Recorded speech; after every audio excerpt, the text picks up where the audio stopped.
if a person changes his religion from Islam to any other religion, the punishment should be death. I was attacked from nowhere. I didn't see it coming. I knew I had to get out or that was it. What do you think your brother will do if they find out you're an atheist? Kill me, maybe.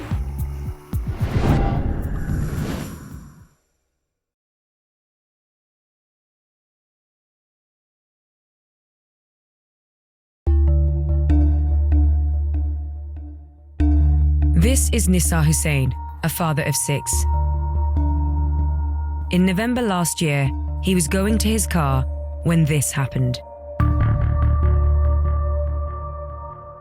2 hooded men brutally beat him to the ground.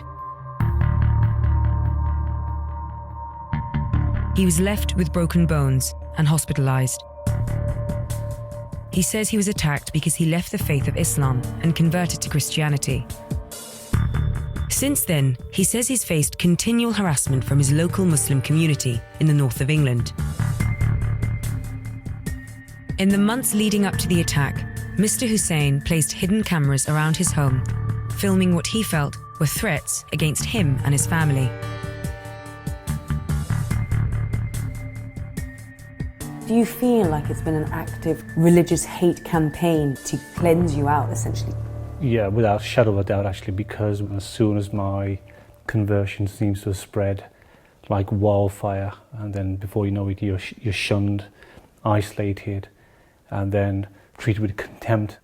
Sort of 2000 onwards, had 3 cars written off, almost daily abuse, intimidation, harassment, bricks thrown through the bay window, sworn at, spat at. My wife, especially with my daughters, being intimidated, harassed, and then things are escalated to such a degree that you literally are having to flee for your lives, actually. The attack was actually very sudden, and I just saw this thug just swing this pickaxe handle straight for my head, and I put my hand up to block it, actually, and my hand suffered fractures, and I reeled backwards and ended up falling and then being concussed, being pummeled, and I suffered a fracture to my kneecap. We have lived with death threats and threats to our welfare and safety. I never really envisaged it would come in such a fashion just outside my front gate. Nissa Hussain is one of many Muslims choosing to leave Islam. Around the world, people who leave the Islamic faith can face state persecution and also violence at the hands of their local communities. So, informal networks have come together, linked by social media, to help ex-Muslims who are in danger. Vice News has gained access to the London-based group, Faith to Faithless. It started by me thinking that I was the only one in the world who'd left Islam, because I didn't know you could do that. And quickly I realized, online at least, that that's not true. As I started meeting one person, 10 people, 20 people, I realized how many people there were, and then it did snowball. It just went like, you know. So what kind of problems were you dealing with? Emotional abuse, people being kicked out by their families, a lot of psychological trauma. As an example, this Ramadan that just finished, I had to deal with 5 different attempts at suicide, and just in 1 month. But on the extreme side, it's things like kidnapping, forced marriage, risk from their family or their wider community.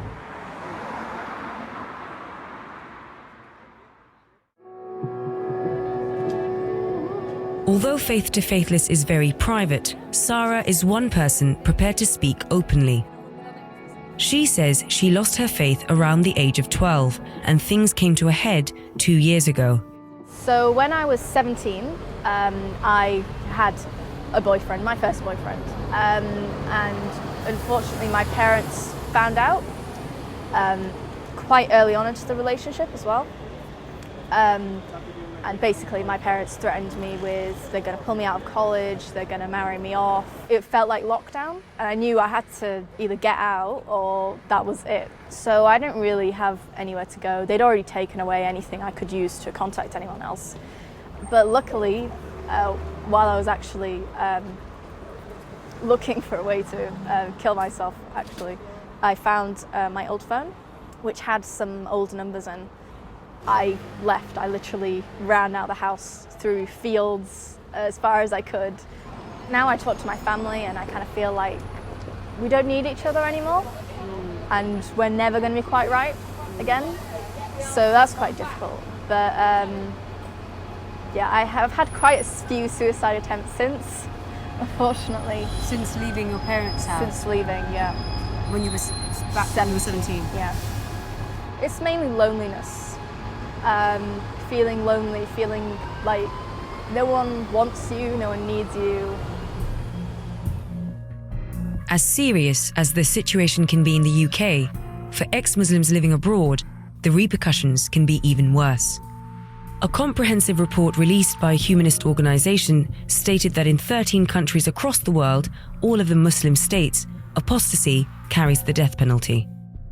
And in other countries like Bangladesh and Tunisia, people who have left the faith are often attacked by extremists. Imtiaz shows me messages from one case he handles, a young Syrian atheist called Rana. She says she comes from a very religious family who live in Saudi Arabia. I think I first spoke to her actually about a year ago. She was having some troubles and she wanted to get out. After her family made her attend the Grand Mosque in Mecca, she secretly took this photo and sent it to a Facebook site for atheists, where it was posted. When she first did that, when she was still in Saudi, that went completely viral. She's now on the run and has escaped as far as Turkey. Imtiaz's network is helping her as she's desperate. Hello? Hi. Hi. Rana, I'm Poppy. Hi, Bobby. How are you? Fine, how are you? I'm good. You took a photo that said Atheist Republic. Yes. Atheist Republic, it's a website and Facebook and Twitter for non-believer people, for ex-Muslim, ex-Christian, ex-Jewish, any kind of religion. The Kaaba, the most Yes. holiest place, was in the shot. It's 2 million or 3 million Muslim around me. I was really afraid, if someone know what I am doing here, they will kill me in there. Why did you decide that morning or that day? What made you post that photo? First message I want to say, I am not Muslim and I am not believer, but I am here. I don't have choice to come here. I can't tell my mother I am not Muslim, and I can't tell my father, my family, I am not Muslim. My brother is very strict, and one day when he think I have boyfriend in Saudi Arabia, he put like a machine in my room to make recording. So he put a secret tape in your machine. He come to my room and start to want to kill me. You have boyfriend, it's haram. This. So he tried to, he hit you, he beat you up. Yes. After my brother tried to kill me and he hit me, I tried to kill myself, and I have this scar here in my hand. What's the last thing that your dad or your brother said to you? They said, we will come to you, we will find you. So Rana, you're in Turkey now. What are your plans next? I want to go to country to protect me and to be safe in this country, and my family can't go for this country. Thank you so much for talking to us. Imtiaz's group and the Atheist Republic in America set up a crowdfunding site for Rana and raised $5,000 to help support her. In August, we flew out with Imtiaz to meet her. So Imtiaz and I are on our way to meet Rana for the very first time, to see what Imtiaz can do to try and help her. We've asked her to meet us in Izmir, one of the largest port towns off the coast of the Mediterranean. Izmir is very close to the Greek borders, so very close to Europe, but actually Rana is still in danger. Bye-bye. You look so different. So nice to finally meet you. She's changed her appearance because she's nervous the local Syrian population may find out who she is. This is Rana's flat. It's through the crowdfunding that she's been able to pay rent on this place, but she doesn't have long. I have 3 weeks also.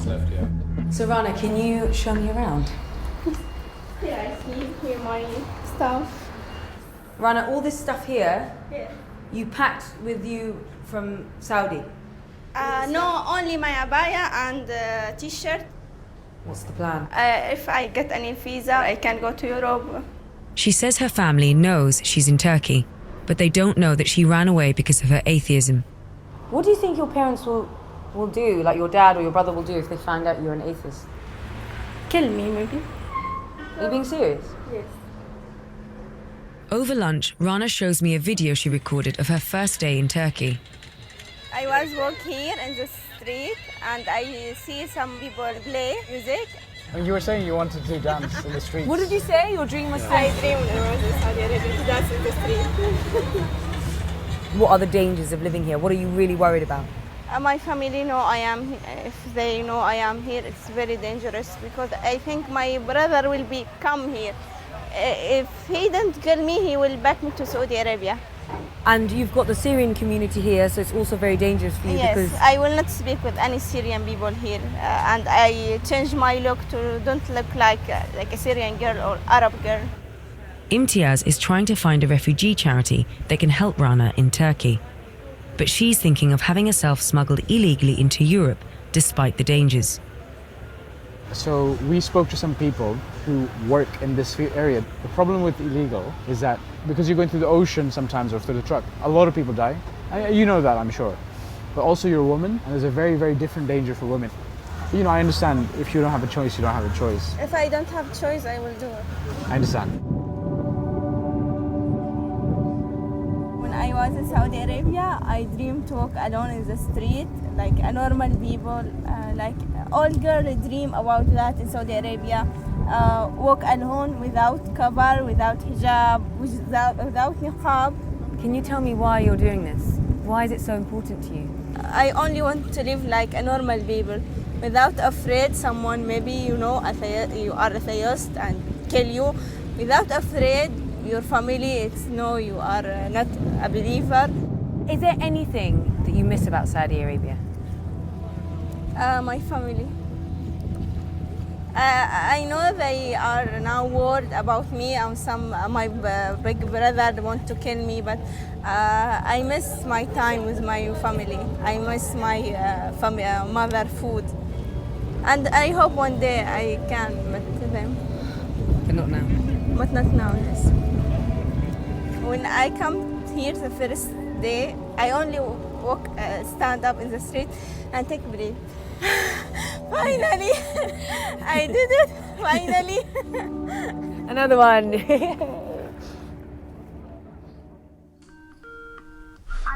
Hi Rana, can you hear me? Hi, MTF. Hi. You sound exhausted. It's October now, and Rana Skypes Imtiaz. She says she's getting desperate and has decided to be smuggled into Europe. Have you spoken to anyone about other routes out of Turkey? No. And you guys trust the people who are going to take you? No? Or yes? Or maybe? Yes, we know the people we want to go. Okay, bye. Okay, bye-bye. Her heading down to Germany, there's a lot of risk there, but at the same time, there's also risk of things like self-harm. She's been feeling very suicidal, and you can understand because she doesn't have a job, she's running out of money, she's got a month left on rent. A couple of weeks later, Rana starts sending us videos she takes on her phone. Tomorrow or after tomorrow, I will go to Europe. I feel afraid and worried. It's dangerous trip, but I don't have choice. I am waiting to leave Turkey now, but the weather not help us. It's raining and it's bad. The sea is dangerous now. Maybe our trip tomorrow, not today. I leave my house yesterday and I give the owner the key. I don't have house now. We are waiting now someone who will take us to the boat. I am afraid, nervous, worried. I don't know what will happen. The smugglers take her to a beach on the coast of Turkey.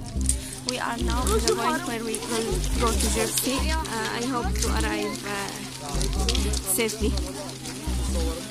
But that's all we hear from Rana for a while. After a few days, she makes contact again.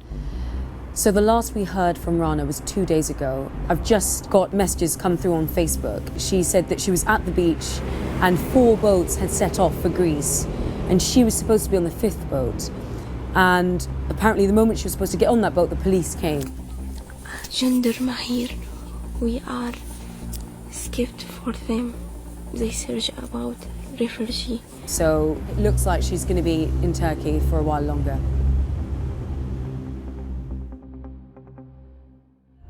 In November, we get more videos from Rana. She's trying to cross into Europe once again. We will leave today, 12 o'clock. We will leave Izmir to go to place where we can take the boat and go to Jersey. They're driven to a beach and left there alone. The place here is terrible, fucking place, no one here. It was very cold and now we light on the fire to warm us up. The smugglers turn up and Rana secretly films as she hands over the money. 1 or 2 hours we will go to Jersey. You can see the other side, it's there.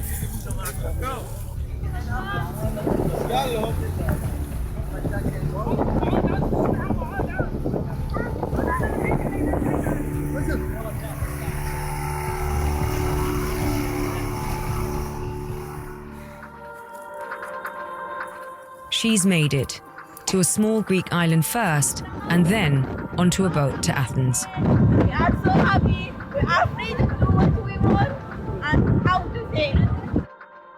Over the next 2 months, Rana continues to send us updates. She travels through Macedonia, Serbia, Slovakia, Croatia, Austria, and finally into Germany. I am so happy to be here. Thanks a lot. And I fly out to see her. So this is where Rana's ended up, in Cologne in Germany. It's New Year's Eve. She's in a refugee camp about an hour from here, and she's on her way to meet us now. Hi Rana, it's Poppy. Can you hear me now? Hello? All right, I've seen you. Stay there, stay there. How are you? You've made it. You left Saudi Arabia, you left Turkey, and now you're here. What does it feel like? You're in this market, you're listening to this music. Dreaming. You feel life, you feel your normal people.